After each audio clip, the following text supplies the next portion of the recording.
Not squeezing, not threatening, just there, hot, heavy. A reminder that I pushed too far and now there's nowhere left to run. "Say it again," Ethan breathes, his face so close I can see the gold flecks in his brown eyes, the ones that used to be warm when he smiled for cameras and endorsement deals. I can't. My mouth won't work. My brain's short-circuiting because his other hand just pressed against the wall beside my head, and suddenly the hallway feels like it's shrinking, like the whole house is collapsing down to just this, his chest rising and falling against mine, his breath on my lips, the way his jaw tightens like he's fighting something violent inside him. I should apologize, should laugh it off like I always do, that this tension humming between us is wrong on every level that matters. Instead, I tilt my chin up, just barely, just enough. Then footsteps echo from downstairs, Mom calling us for dinner, and reality slammed back like cold water. Ethan jerked away so fast he nearly stumbled, his face twisted in something between rage and shame. He doesn't look at me as he turns and walks toward the stairs, his shoulders tight, his hands clenched into fists. I slide down the wall until I'm sitting on the floor, my heart trying to break through my ribs. That was 3 minutes ago, but the story started 5 months earlier, the day our parents got married, and my life stopped making sense. I wasn't supposed to be here. The plan was simple: finish college in Seattle, land a decent graphic design job, maybe get a studio apartment with floor-to-ceiling windows where I could pretend I had my shit together. Independence, freedom, a life that didn't revolve around my mom's latest relationship.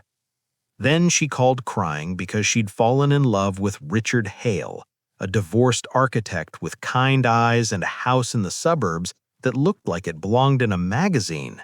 She was happy, genuinely, dizzyingly happy, in a way I hadn't seen since Dad left when I was 12. So I came home.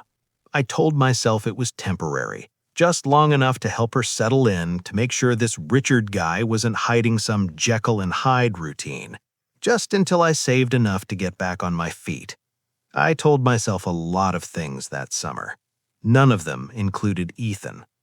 The first time I saw him was at the wedding. Small ceremony, immediate family only, Mom in a cream dress that made her look 10 years younger, Richard beaming like he'd won the lottery, me in an ill-fitting suit I'd borrowed from a friend, trying to look supportive while mentally calculating how soon I could escape back to Seattle.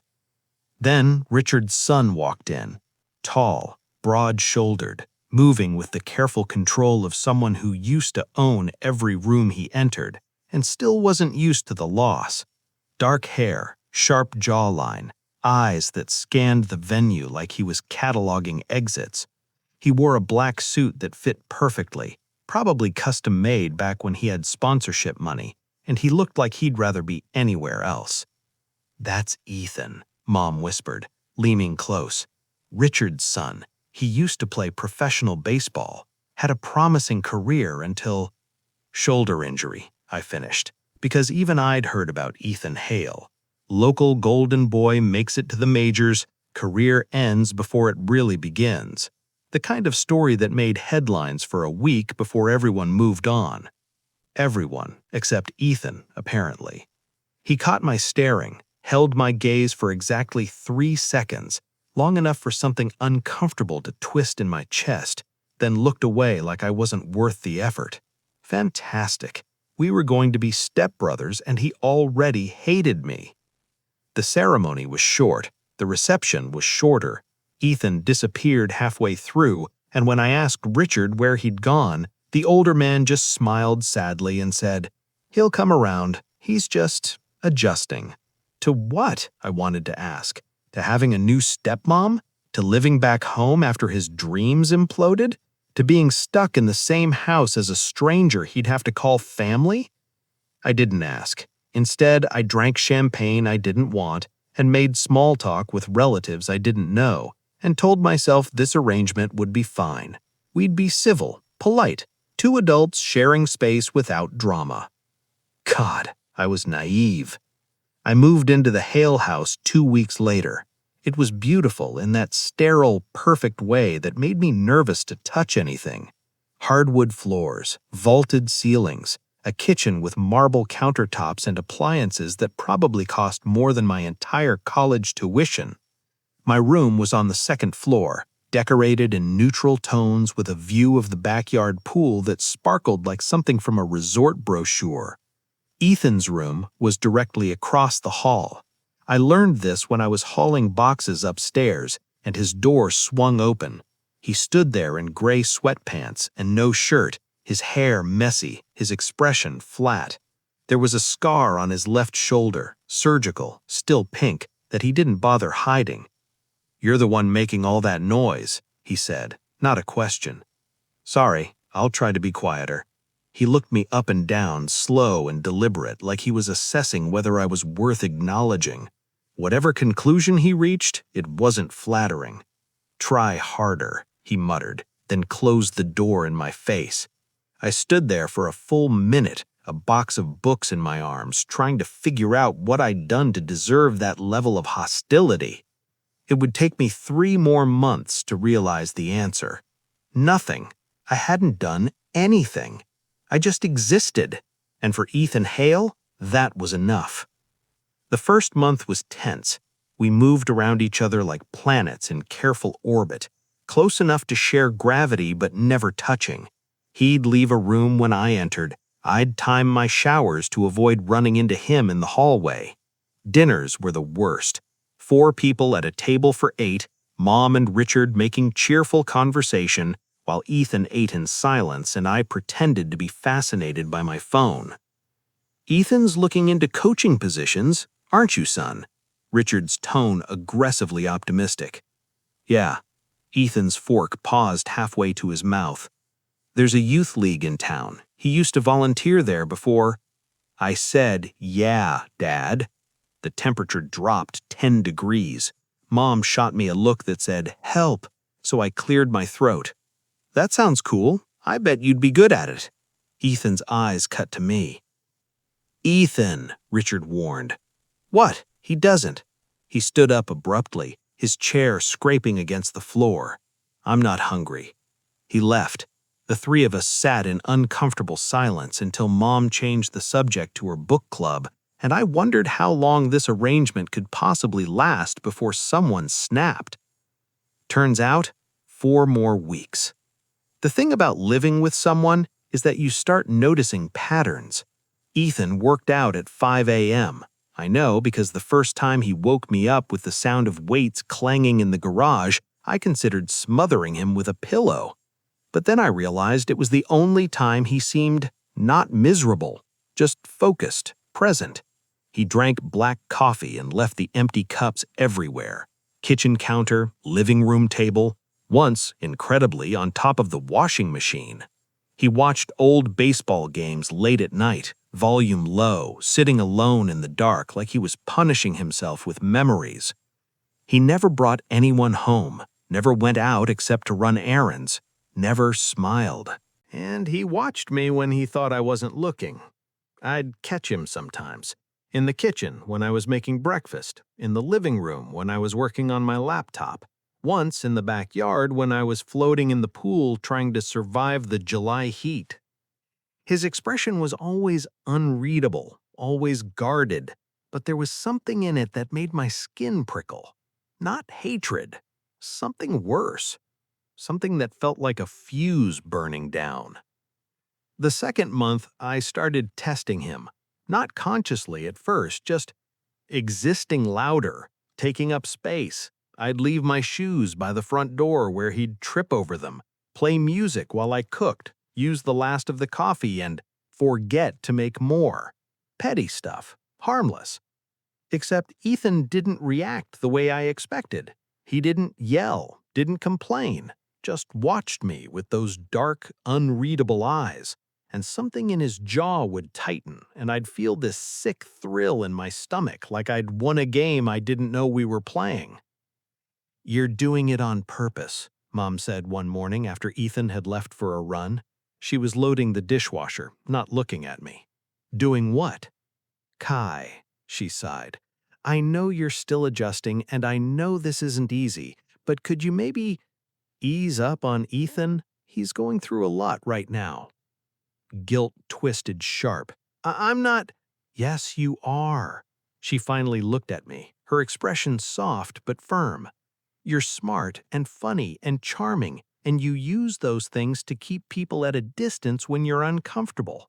I've watched you do it your whole life. But Ethan's not like your college friends who'll laugh and move on. He's hurting, honey, and I think you remind him of everything he's lost. That stopped me cold. What? You're young, talented, your whole life ahead of you. He sees you and sees everything he used to be. She touched my cheek. So please, just be kind, even if he's not. I wanted to argue, wanted to point out that I'd tried being kind and he'd shut me down every time, that I wasn't responsible for his issues, that maybe if he stopped treating me like an enemy, I'd stop acting like one. Instead, I nodded. Okay. I meant it too. For about 3 days. The shift happened on a Saturday in late August. Richard and Mom went to some charity gala, fundraiser for the arts, black tie, the kind of event that would keep them out until midnight. They asked if Ethan and I wanted to come. We both declined. Mom gave me a meaningful look on her way out that clearly said, behave. I fully intended to. I made dinner, pasta, because it was easy and I was hungry, and left half in a container for Ethan with a note. In case you're hungry, K. Friendly, neutral, exactly what Mom would want. Then I settled in the living room with my laptop to work on a freelance logo project that was due Monday. The house was quiet except for the hum of the AC and the occasional creak of old wood settling. Peaceful. Ethan came downstairs around 8. I heard him in the kitchen, the microwave beeping, the scrape of a fork against ceramic. I kept my eyes on my screen and told myself not to engage. He walked into the living room carrying the bowl of pasta, sat on the opposite end of the couch, ate in silence. 5 minutes passed. Thanks, he said quietly. I looked up, startled. For what? The food. Oh, yeah, no problem. Silence again. I went back to my work. He scrolled through his phone. It should have been awkward, but somehow it wasn't. It was just two people existing in the same space without animosity. Progress. Then I made a mistake. The baseball game on TV switched to highlights, some clip show counting down the greatest catches of the decade. And one of them was Ethan's. I recognized it immediately. Diving catch in center field, full extension, the kind of play that gets replayed forever. The announcers were going wild, the crowd was losing their minds. And on the couch beside me, Ethan went rigid. That was incredible, I said before I could stop myself. Seriously, that's like Hall of Fame level. His jaw clenched. Turn it off. I just meant, turn it off. I grabbed the remote and killed the TV. Silence crashed down like a weight. Ethan set his bowl on the coffee table with deliberate care, like he didn't trust himself to hold it anymore. His hands were shaking. I'm sorry, I said. I wasn't trying to. What weren't you trying to, Kai? He turned to face me, and the look in his eyes made my breath catch. Raw, wounded. Remind me what I lost? Make me feel like shit for not being that guy anymore? No, God, no. You don't think. That's your problem. You just exist in this house like none of this matters, like it's all some temporary inconvenience before you go back to your perfect life, while the rest of us are stuck here drowning. Heat flashed through me, defensive, angry. My perfect life? You think any of this is easy for me? I gave up my apartment, my job prospects, everything to come help my mom because she actually gives a shit about people. Meanwhile, you walk around here like you're the only person who's ever had something bad happen to them. Shut up. No, I stood too, matching his energy. "You don't get to tell me to shut up. I've been tiptoeing around you for months, trying not to set you off, trying to be understanding, and you know what? I'm tired. You're not the only one who's lost things, Ethan. You're just the only one making everyone else miserable about it." His face went dark, dangerous. "Get out of my sight. Ethan! Now!" I left, practically ran upstairs to my room and locked the door, my heart hammering. I heard him moving around downstairs for another hour, the crash of a glass, footsteps pacing, finally the slam of the garage door as he went to work out his rage on weights and equipment. I lay on my bed and stared at the ceiling and told myself I'd done the right thing. Someone needed to call him on his bullshit. So why did I feel like I'd just made everything worse? 3 days of silence followed. He avoided me completely, left for runs before I woke up, ate meals in his room. The house felt bigger somehow, emptier, like his absence took up more space than his presence ever did. Mom noticed. "Did something happen between you two?" "Just a disagreement. It's fine." It wasn't fine. I caught myself listening for him at night, the creak of his door, the sound of his footsteps, anything that meant he was still there and not completely gone. I'd lie awake wondering if I should apologize, then get angry all over again because I shouldn't have to apologize for telling the truth. But the truth didn't make the silence any easier. On the 4th day, I broke first. I waited until I heard him in the kitchen around midnight, his usual time for late-night snacks, and went downstairs. He was standing in front of the open fridge, shirtless again because apparently he'd decided clothes were optional after dark, his shoulder scar catching the light. "Hey," I said. He glanced at me, then away. "What do you want, Kai?" The hostility was gone. In its place was just exhaustion. Like fighting me took more energy than he had left. "I'm sorry," I said. "For what I said. It was out of line." "It wasn't." He pulled out a container of leftovers. "You were right. I've been an asshole." "You've been hurt." He laughed, bitter, sharp. "That's supposed to make it okay?" "No, but it makes it human." I leaned against the counter. "Look, I don't know what it's like to lose something that meant everything. I can't imagine. But you're not the only one trying to figure out how to exist in this house without losing your mind. So maybe we could try not making it harder for each other." He was quiet for a long moment, his jaw working. Then, "Truce?" "Truce." He held out his hand. I took it, his palm warm and rough, and so much bigger than mine. And something passed between us in that handshake, something that felt less like peace and more like a beginning. I should have been relieved.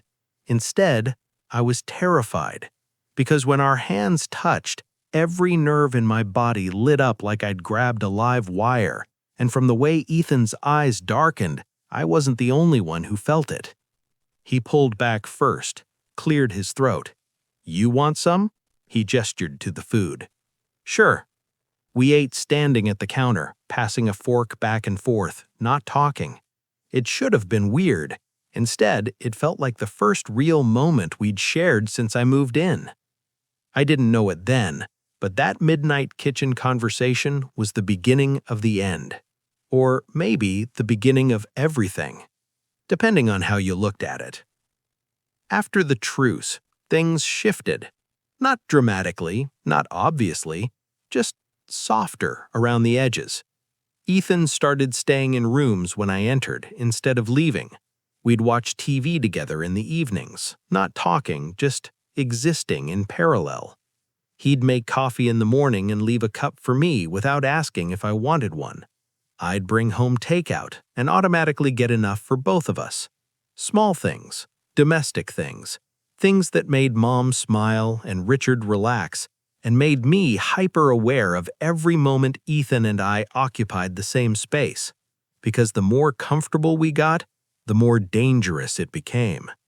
Like the time I came home soaking wet after getting caught in a rainstorm, and Ethan wordlessly handed me a towel, his eyes tracking water droplets sliding down my neck.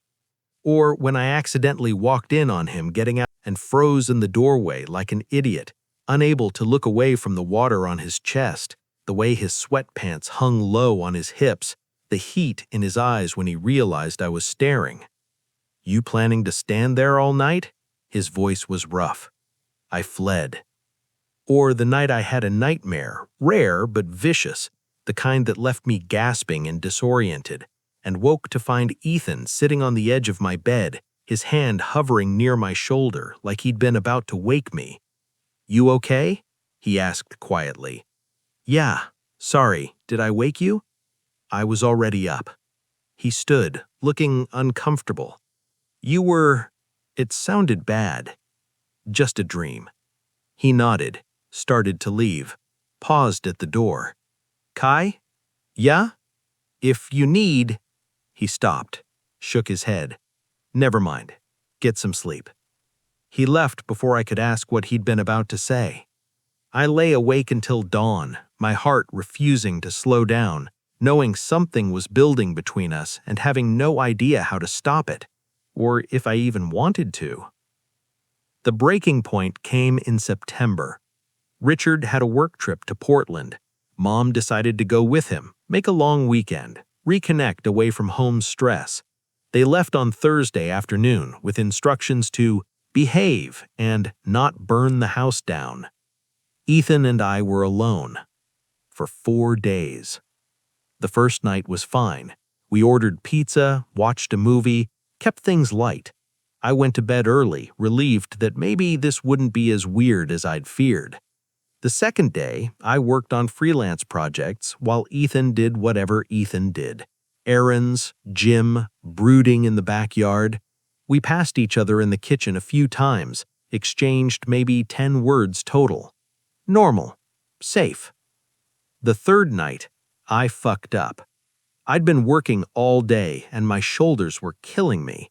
I went downstairs to the living room to stretch, music playing from my phone, not thinking about anything except how good it felt to move after hours hunched over a laptop. I didn't notice Ethan standing in the doorway until I turned and nearly crashed into him. "Jesus!" I stumbled back. "How long have you been there?" "A minute." His voice was strained. His eyes were locked on me in a way that made my skin prickle. "You okay?" "No." He ran a hand through his hair. "No, Kai, I'm not okay." "What's wrong?" "You." He laughed, but no humor in it. "You're what's wrong." Hurt flashed through me. I thought we were past— Not like that. He stepped closer, too close.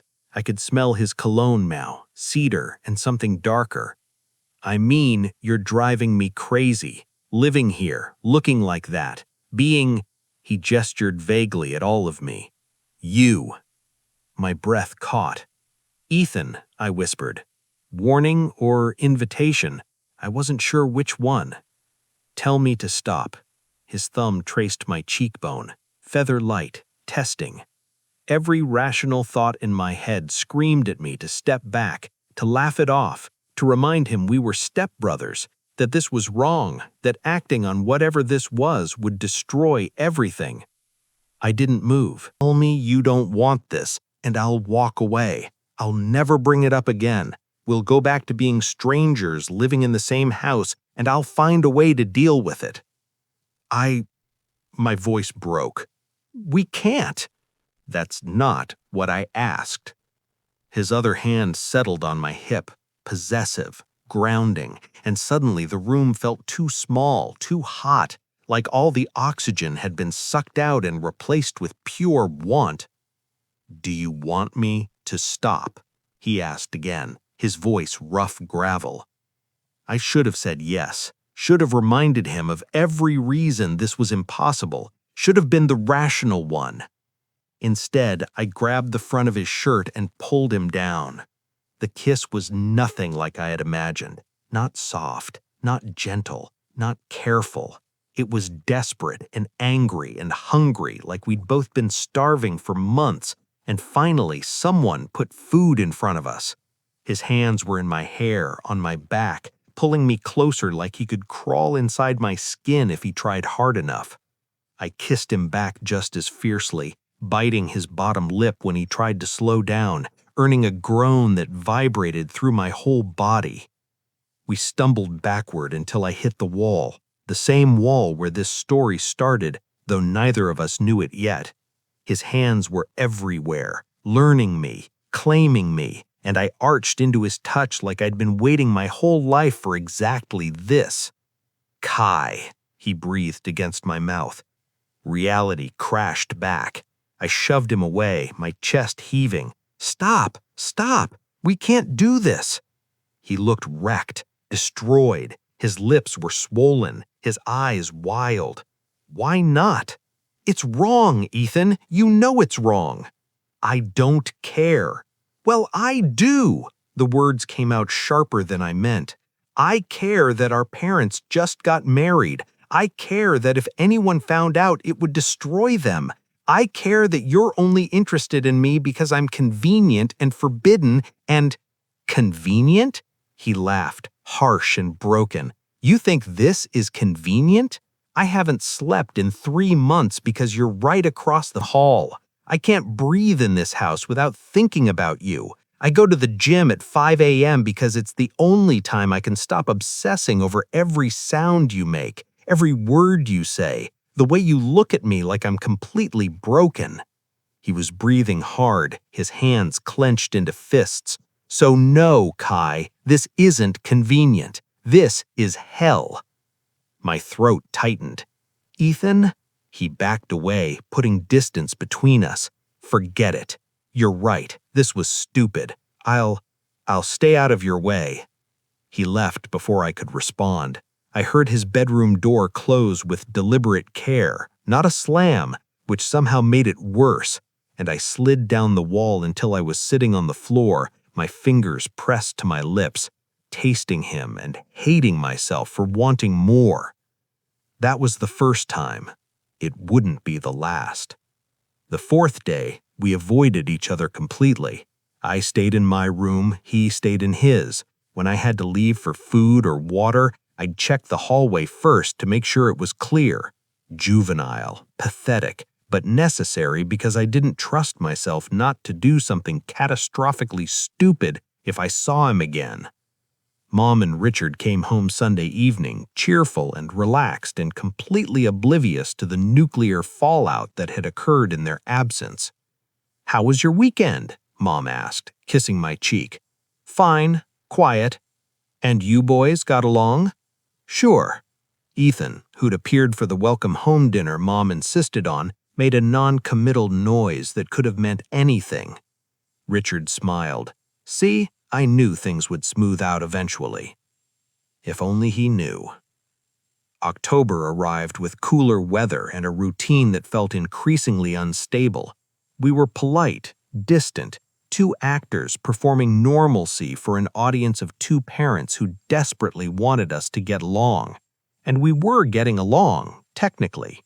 We just weren't talking or looking at each other, or acknowledging that we'd crossed a line neither of us knew how to uncross.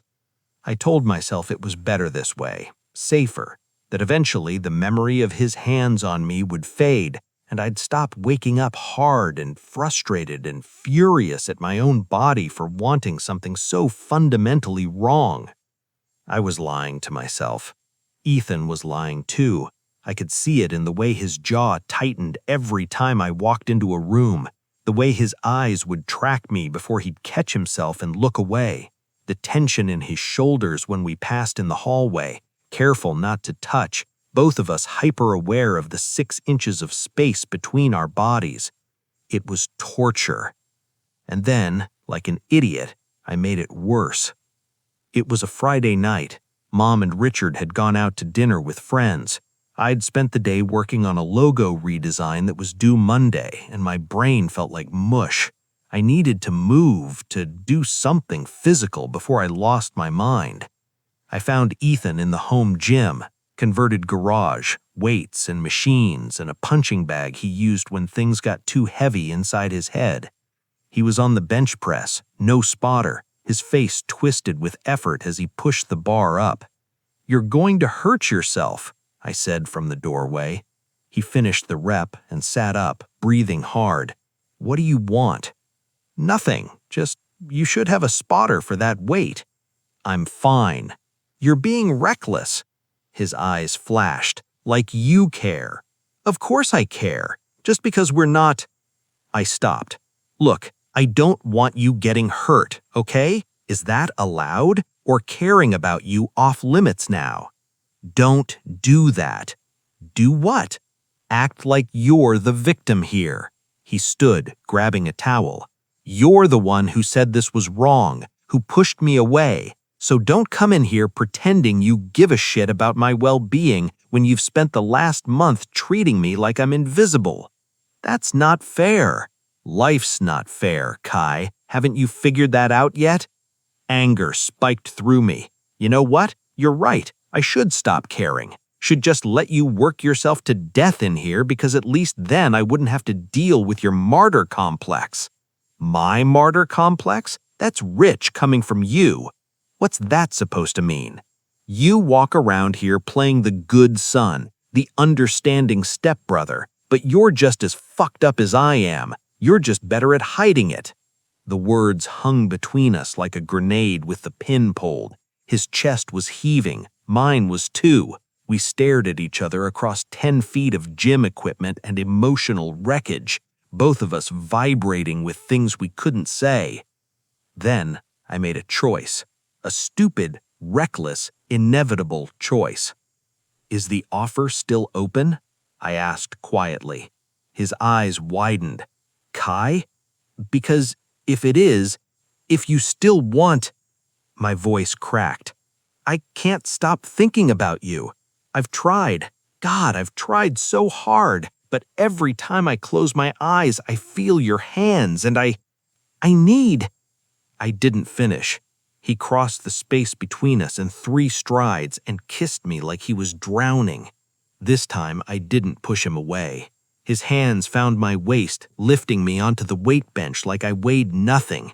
I wrapped my legs around his hips and kissed him back with months of pent-up frustration and want, my fingers tangling in his sweat-damp hair. He tasted like salt and desperation and terrible decisions, and I couldn't get enough. "We shouldn't," I gasped against his mouth. "I know." His lips moved to my jaw, my neck. "Tell me to stop." "I can't." "Good." His teeth scraped my collarbone and I arched into him, my brain shutting down everything except the feel of him, his weight, his heat, the way his hands gripped my thighs like he was afraid I'd disappear if he let go. "Ethan," I breathed. "Ethan, Don't think." His forehead pressed to mine. "Just don't think, please." So I didn't. I let myself have this, have him, even though it was wrong, even though it would complicate everything, even though I'd probably regret it in the morning. Right now, with his mouth on mine and his hands mapping my body like he was memorizing every inch, I couldn't bring myself to care. We didn't have sex. Not that night, not quite, but we came close, close enough that when we finally broke apart, both breathing hard and wrecked, I could see the question in his eyes. How far are we willing to take this? I didn't have an answer. "We should talk," he said, his voice rough. "I know, but not tonight. No, not tonight." He helped me off the bench, his hands lingering on my waist. "Kai, don't." I pressed my fingers to his lips. "Don't apologize. Don't tell me this was a mistake. Just give me tonight to pretend this is okay." Something softened in his expression. "Okay. Okay." I went upstairs, showered, lay in bed staring at the ceiling, my body still humming with the memory of his touch. Across the hall I heard his door open and close, the creak of his bed as he settled in. We didn't sleep that night. I know because around 3 a.m., I heard my door open and felt the mattress dip as he climbed in behind me. his arm wrapping around my waist, his breath warm against my neck. "This okay?" he whispered. "Yeah." We fell asleep tangled together, and for a few hours the world was simple. Morning would bring reality, consequences, all the reasons this couldn't work, but for now, in the dark, we could pretend. The crash came 3 days later. We'd been existing in this weird limbo, not quite together, not quite apart, sneaking kisses in empty hallways, touching when no one was looking. It was unsustainable and we both knew it, but neither of us was ready to face what came next.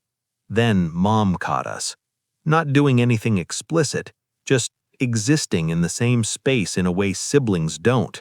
I was sitting on the kitchen counter, Ethan standing between my legs, his hands on my thighs, both of us laughing about something stupid. His thumb was tracing circles on my skin, my hand was in his hair. Innocent enough. Except it wasn't, not remotely. "Oh," Mom said from the doorway. We jumped apart like we'd been electrocuted. Ethan's face went carefully blank, that mask he wore when he didn't want anyone to see what he was feeling. I probably looked guilty as hell. "Mom, we were just—" "Save it, Kai." Her voice was quiet, disappointed, which was so much worse than anger. "Ethan, could you give us a minute?" He looked at me, one quick, unreadable glance, then left. I heard his footsteps on the stairs, the soft click of his door closing. Mom didn't say anything for a long moment, just stood there looking at me like she was trying to figure out where she went wrong. "How long?" finally she asked. "Mom, how long?" "A few days. Nothing's happened. Nothing's happened." She laughed, but there was no humor in it. "Kai, I saw the way he was looking at you, the way you were looking at him. That's not nothing." Shame burned through me. "I'm sorry." "For what? For lying to me? For sneaking around with your stepbrother? For risking everything Richard and I have built? It's not like that." "Then what's it like?" She crossed her arms. "Explain it to me, because right now all I can see is my son making a choice that could destroy this family." "We didn't choose this," I said quietly. "Neither of us wanted this to happen. It just did." "And you couldn't walk away?" "I tried. We both tried." "Not hard enough." She closed her eyes. "God, Kai, do you have any idea what this means? What people will say if they find out? What it'll do to Richard?" Guilt twisted like a knife. "I know." "Do you? Because from where I'm standing, it looks like you're willing to throw away everything. Your relationship with me, Richard's trust, Ethan's chance at rebuilding his life. For what? A crush? Some forbidden thrill?" "It's not a crush." The words came out sharper than I meant. "You think I wanted this? You think I wanted to feel this way about someone I'm supposed to call family? I hate it, Mom. I hate that every time I look at him, I feel like I'm doing something wrong. But I can't stop. I've tried. I can't." Her expression softened slightly. "Honey, no, listen," my voice cracked. "You told me to be kind to him, to understand what he was going through. And I tried, and somewhere along the way, I stopped seeing him as Richard's son or my stepbrother and started seeing him as just Ethan, the person who makes terrible coffee and watches old baseball games at 2 a.m. and looks at me like I'm the only thing in his life that makes sense. And maybe that's selfish. Maybe I'm a terrible person for not walking away, but I can't unlove him just because it's inconvenient." Silence. "Unlove?" Mom repeated softly. I didn't mean to say it, hadn't even realized it was true until the word left my mouth, but now it was out there, hanging between us like an admission of guilt. "I need to think," Mom said finally, "and you need to stay away from Ethan until Richard and I figure out what to do about this." "Mom," she means it, Kai. "No talking, no texting, no sneaking into each other's rooms. You're adults, so act like it." She left. I sat on the kitchen counter for another 10 minutes, my head in my hands, wondering how everything had fallen apart so fast. Across the house, Ethan's door stayed closed. The next week was hell. Mom told Richard, I know because he stopped looking at me during meals, stopped asking about my day, stopped pretending everything was normal. The disappointment rolled off him in waves, and somehow that was worse than if he'd yelled. Ethan and I followed the rules. We didn't talk, we didn't text, barely acknowledged each other's existence. It should have been easier than the months of tension before we'd crossed the line. It was infinitely worse. Because now I knew what his mouth tasted like, how his hands felt on my skin, the sound he made when I kissed the scar on his shoulder, all the things I couldn't unknow, couldn't unfeel, couldn't stop wanting. I caught him watching me sometimes, in the hallway, at dinner, through the window when I was sitting by the pool trying to make sense of everything. His expression was always the same, hungry, frustrated, miserable. I probably looked the same. On day 6, Mom sat me down. Richard and I have been talking, she said, and we think it might be best if you moved out. My stomach dropped. What? Just temporarily, until things settle down. There's an apartment near downtown. Richard has a friend who owns the building. Month-to-month lease, already furnished. You'd have your own space and we'd help with rent until you get on your feet. You're kicking me out. We're giving you space, she corrected gently. Space to figure out what you want without the pressure of living here, and giving Ethan space to do the same. Does he know? Richard's talking to him now. I laughed bitterly. So that's it. You're just splitting us up and hoping the problem goes away? Kai, please try to understand. I understand perfectly. You don't want to deal with this, so you're making me leave. That's not fair. None of this is fair. I stood, anger and hurt warring in my chest. You asked me to come home, to help you through this marriage, to be understanding and kind and supportive. I did everything you asked, and now you're punishing me for something I can't control.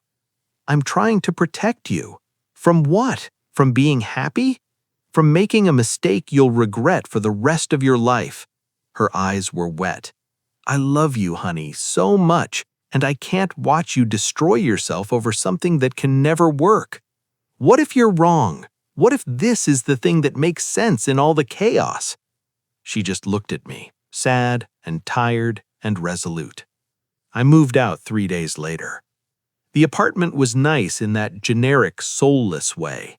White walls, beige carpet, IKEA furniture that looked like every other furnished rental in existence. It had a bedroom, a bathroom, a kitchenette, and a living room barely big enough for a couch and TV. It felt like exile.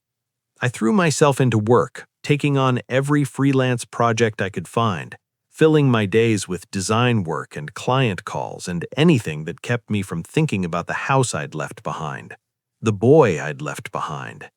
2 weeks passed, then 3. No word from Ethan, no texts, no calls, nothing. I told myself that was good, clean break, exactly what Mom wanted. I was lying.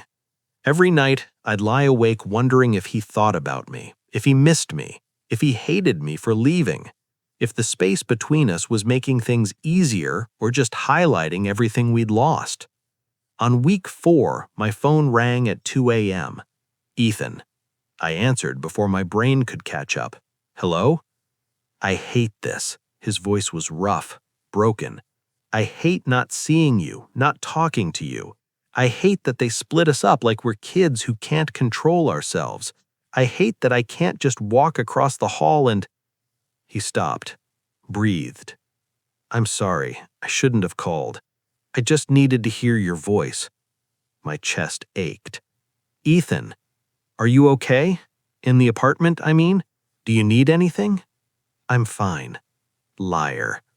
I laughed despite myself. Yeah, okay, I'm miserable. You? Same. Silence stretched between us, comfortable despite everything, just breathing, existing in the same moment even if we were miles apart. This isn't working, I said quietly. No. Staying away from each other isn't making this go away. No. So what do we do? Another pause. Then, meet me tomorrow, noon, that coffee shop downtown you like, the one with the weird abstract art and pretentious lattes. Ethan, I don't think, please, the raw need in his voice broke something in me. I just need to see you're okay, just once. Then if you want to go back to this silence, we will, but I need to see you're okay. I should have said no, should have hung up and blocked his number and committed to the separation Mom wanted. Okay, I whispered. Okay. He hung up before I could change my mind. I didn't sleep that night, just stared at the ceiling, counting hours until I could see him again. He was already there when I arrived, sitting in the back corner booth, a coffee going cold in front of him, looking like he hadn't slept in weeks. He'd lost weight. I could see it in his face, his shoulders. The shadows under his eyes were darker than I remembered. Hey, I said, sliding into the booth across from him. Hey. For a minute, we just looked at each other, drinking in details. Then, simultaneously, you look like shit. We both laughed, startled, relieved, and just like that, some of the tension dissolved. I miss you, Ethan said simply. I miss you, and this month has been the worst of my life, including the one where I destroyed my shoulder and lost everything I'd worked for. My throat tightened. I miss you too. So, what do we do? Because I can't. He ran his hair through his head. I can't keep living like this, like you don't exist, like we never happened. What are you suggesting? I don't know. Move to another city? Get our own place? Tell our parents to deal with it because we're adults and this is our choice. He leaned forward. Or we could try to make it work in secret. Keep seeing each other but hide it better. Whatever keeps you in my life. Ethan, that's insane. I know. If they find out, I know. This could ruin everything. Your relationship with your dad, my relationship with my mom, their marriage. I know. He reached across the table, his palm up, an offering. But I also know I'd rather risk everything than spend another month pretending I don't love you. There it was, out loud, undeniable. I took his hand. I love you too, I whispered. I think I have for months. I just didn't want to admit it because it felt too big, too impossible. Nothing about this is impossible if we want it enough. That's naive. Maybe, he smiled, the first real smile I'd seen from him in weeks. But I've already lost one future I cared about. I'm not losing another without a fight.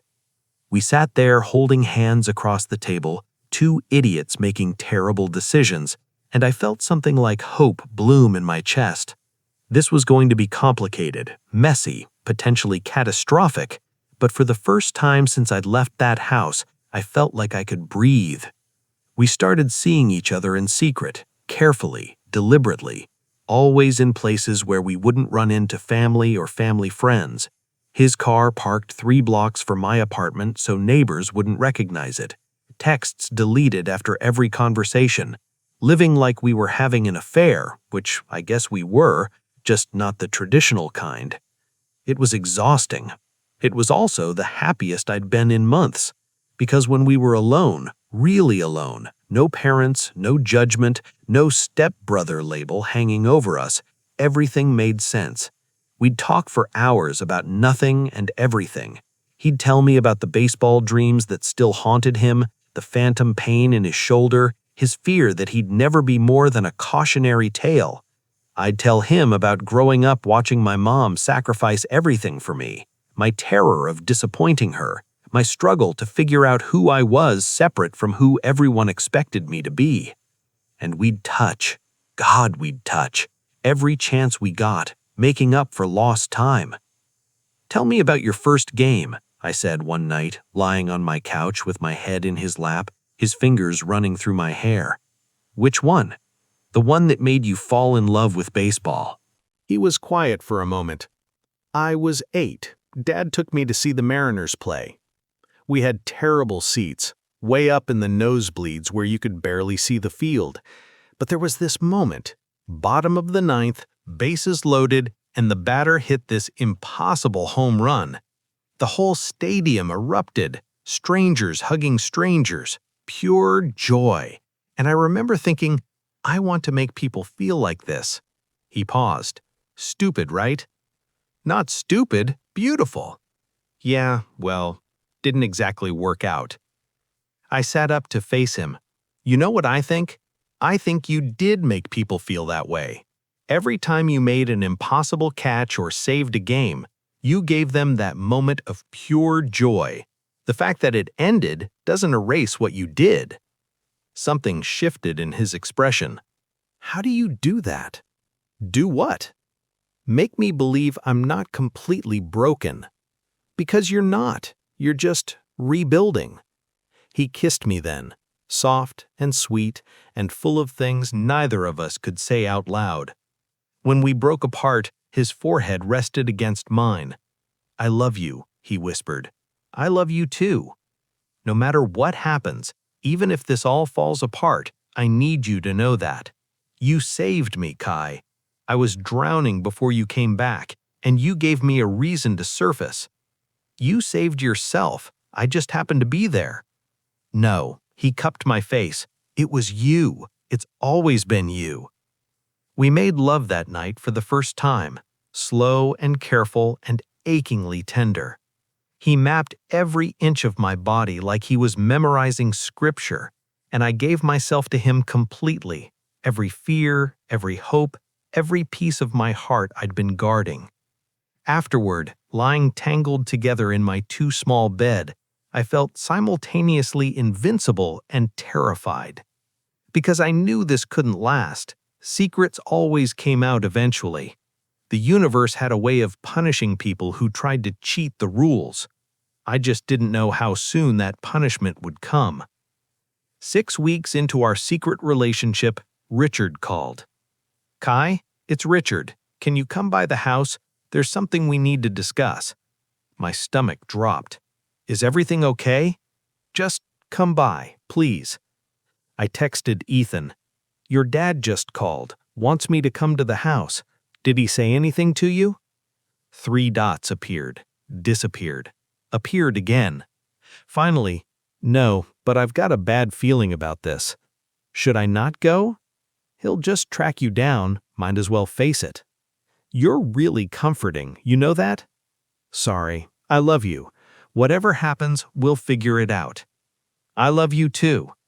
I drove to the house with dread sitting heavy in my gut. Mom's car was in the driveway, so was Ethan's truck. Whatever this was, they were making it a family affair. Richard answered the door. His expression was unreadable. Come in. The living room felt like a courtroom. Mom and Richard on one couch, Ethan standing by the fireplace, his arms crossed, his jaw tight, an empty chair facing them, obviously meant for me. I sat. We know, Mom said without preamble. Know what? Kai, her voice was tired, please don't insult us by lying. We know you and Ethan have been seeing each other. My heart stopped. How? Richard's brother saw you two at that coffee shop downtown, holding hands, looking vaguely, not like siblings. Fuck. I looked at Ethan. He looked back, his expression carefully neutral, but I could see the fear beneath it. We're not— Yes, you are, Richard interrupted. Not angry, just resigned. And we need to talk about what that means. Dad, Ethan said quietly, before you say anything, I need you to know this isn't on Kai. This is on me. I pursued him. I pushed for this. If you're going to be angry at me. I'm not angry, son. I'm disappointed. Ethan flinched like he'd been hit. We asked for one thing, space, time, a chance for whatever this was, attraction, to fade naturally. And instead, you went behind our backs and did exactly what we asked you not to do. Because what you were asking was impossible, Ethan shot back. You can't just turn off feelings because they're inconvenient. "We're not asking you to turn them off," Mom said. "We're asking you to be realistic. This can't work, boys, even if you want it to, even if you love each other." She looked at me. "And I believe you do. I can see it. But love isn't always enough." "Why not? Why can't it be enough?" "Because the world doesn't work that way. Because you'll face judgment and scrutiny and people whispering behind your backs for the rest of your lives. Because family gatherings will be awkward and explaining your relationship to anyone will be complicated and we don't care," I interrupted, "about any of that. We care about each other. Why isn't that what matters?" "It matters," Richard said gently, "but it's not the only thing that matters." Silence fell, heavy, suffocating. Then Mom said the thing I'd been dreading. "I think it's time to consider other options. Maybe you two should take a real break. 6 months, no contact. If you still feel this way after that, we'll figure something out. But you need distance, real distance." "No," Ethan said immediately. "Ethan? No. I've done everything you've asked. Moved back home, tried to rebuild, stayed away from Kai when you told me to. I've been the good son who takes his medicine and doesn't complain. But this I won't do." "You're not thinking clearly." "I'm thinking perfectly clearly." He looked at his father. "I love him, Dad, not in some confused, temporary way, not because he's forbidden or convenient or any of the other reasons you probably think. I love him because he makes me feel like I'm still worth something after everything I lost. Because he sees me, really sees me, and doesn't flinch. Because when I'm with him, I remember what it feels like to be happy." Richard's expression cracked. "Son, and if you're asking me to choose between your approval and him," Ethan's voice shook, "I choose him. Every time. I'm sorry if that disappoints you. I'm sorry if it makes everything messy and complicated. But I'm done pretending I can just walk away from the only good thing in my life because it makes other people uncomfortable." The room went silent. Then I stood. "I choose him too." Mom's eyes filled with tears. "Kai, please think about this. I have, for months, and the only thing I'm certain about is that I love Ethan. I love him and I'm not apologizing for it anymore." I looked at Richard. "You're a good man. You've been nothing but kind to me, and I hate that this hurts you. But I can't. I won't give him up to make everyone else's life easier." More silence. Finally, Richard spoke. "Then I guess we're at an impasse." "I guess we are," Ethan said quietly. "If you two are determined to do this," Richard looked at his son, "I can't stop you. You're both adults. But I need you to understand the implications. This will change our family dynamic. Holidays will be difficult. Other family members may not be supportive. And your mother," he glanced at Mom, who was crying openly now, "this is incredibly painful for her." "I know," I whispered. "Mom, I'm so sorry." "I just want you to be happy," she said through tears. "Both of you. I just don't know how to make this okay in my head." "Maybe you don't have to," Ethan said gently. "Maybe you just have to trust that we know what we're doing." "Do you?" Richard asked. "Do you really know what you're signing up for?" Ethan looked at me. I looked back. "Yeah," we said simultaneously. Richard sighed, stood, walked to the window and stood there for a long moment, his shoulders tense. When he turned back, he looked older, tired. "Okay," he said. "Okay," Ethan repeated. "If this is what you want, if you're both sure, then I won't stand in your way. I don't understand it, I don't love it, but you're my son, and I want you to be happy, even if the path to happiness looks different than I imagined." He looked at Mom. "Sweetheart?" She wiped her eyes. "I need time to process, to figure out how to..." how to be okay with this. That's fair, I said. But I love you, Kai. That hasn't changed. And if this is really what you want, she took a shaky breath, then I'll try. For you. For both of you. Relief hit me so hard my knees almost buckled. Ethan crossed the room and pulled me against him, his arms tight around my waist, his face buried in my neck.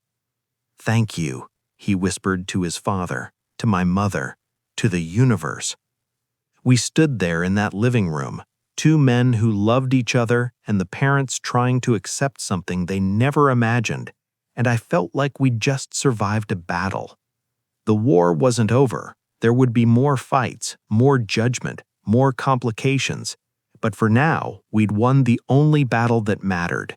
We'd won each other. 3 months later, I moved back into the house. Not into my old room, into Ethan's room, into our room. Richard and Mom helped us move furniture, hanging art, making space for two lives to merge into one. It was strange and awkward and occasionally tense, but it was also real. We had dinner together as a family, all four of us, talking about work and upcoming holidays and whether we should repaint the living room. Normal things, imperfect things, things that looked like healing. At night, Ethan and I would lie in bed, the same bed where this all started, and talk about the future, about getting our own place eventually, about what it would mean to build a life together outside the traditional structures, about whether we'd ever tell extended family or just let them draw their own conclusions. Do you ever regret it? He asked one night, his fingers tracing patterns on my bare chest. Every day, I teased. He pinched my side. I yelped.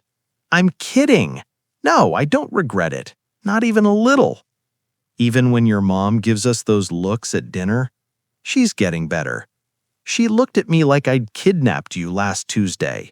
That's just her face. He laughed, real and warm and unguarded, and I rolled over to kiss him properly, slow and deep and full of promise. I love you, I said against his mouth. I love you too, even though I'm incredibly annoying, especially because you're incredibly annoying. I bit his lip. He groaned and flipped us, pinning me to the mattress, his weight familiar and perfect and home. So about that thing you said earlier, he murmured, his lips trailing down my neck. The one about regrets. Let me remind you why you don't have any. And he did. Thoroughly. 6 months after that, we moved into our own apartment. Not far from the house, close enough for family dinners, but far enough to have our own space. 2 bedrooms, though we only used one. Big windows, a kitchen where I could cook and Ethan could pretend to help. A living room where we'd watch baseball games and he'd tell me stories about plays he used to make, and I'd fall in love with him all over again. It wasn't perfect. We fought sometimes, about dishes, about communication, about whose turn it was to take out the trash. Normal couple stuff. Stuff that had nothing to do with being stepbrothers and everything to do with being two humans learning to share space. But it was ours. Mom came by one Saturday with a housewarming gift, a plant she swore was impossible to kill. We'd see about that. And a card that made me cry. Inside, she had written, I still don't fully understand this. I'm not sure I ever will, but I see how you look at each other, and I recognize that kind of love. It's the kind that weathers storms, the kind worth fighting for, the kind your father and I had before things fell apart. I'm proud of you, Kai, for being brave enough to choose happiness even when it was hard. And Ethan, take care of my boy. He's more fragile than he lets on. Love, Mom. P.S. Dinner next Sunday? I'm making pot roast. She used to make pot roast when I had bad days, I told Ethan, showing him the card. It's her way of saying she forgives me. Forgives us, he corrected. And there's nothing to forgive. We didn't do anything wrong. We fell in love with each other when we weren't supposed to. The universe put us in the same house. What were we supposed to do? I kissed him. Exactly what we did. A year after that, Ethan got the coaching job. Youth league. Kids who loved baseball the way he used to. Kids who looked at him like he hung the moon when he showed them how to throw a curveball or read a pitcher's tells. I'd watch him sometimes during practices, the way he'd crouch down to eye level with an 8-year-old who was frustrated about striking out, the patience in his voice, the light that came back to his eyes when he was on a field again. "You're happy," I said one evening after practice, both of us sitting in the bleachers watching the sun set. "Yeah, I am." "Good." He took my hand, bold in public now, not caring who saw. "You know what I realized?" "What?" "I spent so long mourning what I lost that I forgot to look at what I found." He pinched my side. I yelped, "I'm kidding. No, I don't regret it. Not even a little." "Marry me?" I froze. "What?" "Not legally, obviously, but marry me anyway. Commitment ceremony, whatever you want to call it.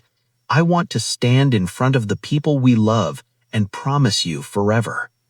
"Ethan," I know it's fast, I know it's crazy, but I've never been more sure of anything. His eyes were bright, fierce. "Say yes, Kai." "Our parents will think we've lost our minds." "Probably." "People will judge us." "Definitely. It'll be complicated and messy and I don't care about any of that." He cupped my face. "I just care about you. So say yes, please." I kissed him instead of answering, poured everything I couldn't say into that kiss, every fear, every hope, every ounce of reckless love that had led us here. When we broke apart, I whispered, "Yes." His smile could have lit the whole city. The ceremony was small, just immediate family and a handful of close friends who knew our story. We held it in Richard's backyard, the same yard where I'd floated in the pool that first summer, trying to figure out how to exist in proximity to Ethan Hale without combusting. Funny how things came full circle. Mom cried through the whole thing. Richard's eyes were suspiciously wet. Ethan's cousin gave a speech about love finding you in unexpected places. "Definitely. It'll be complicated and messy and I don't care about any of that." He cupped my face. "I just care about you. So say yes, please." I kissed him instead of answering, poured everything I couldn't say into that kiss, every fear, every hope, every ounce of reckless love that had led us here. When we broke apart, I whispered, "Yes." His smile could have lit the whole city. The ceremony was small, just immediate family and a handful of close friends who knew our story. We held it in Richard's backyard, the same yard where I'd floated in the pool that first summer, trying to figure out how to exist in proximity to Ethan Hale without combusting. Funny how things came full circle. Mom cried through the whole thing. Richard's eyes were suspiciously wet. Ethan's cousin gave a speech about love finding you in unexpected places that made everyone laugh and cry simultaneously. And when Ethan slid a ring on my finger, simple silver band engraved with coordinates of the house where we met, I felt something click into place. This was it. This was the life I was choosing. Not conventional, not easy, not what anyone expected, but mine, ours, perfect in its imperfection. "I love you," Ethan said, his voice carrying across the backyard, across the life we'd built. "I loved you when you were a stranger who annoyed me. I loved you when you were forbidden.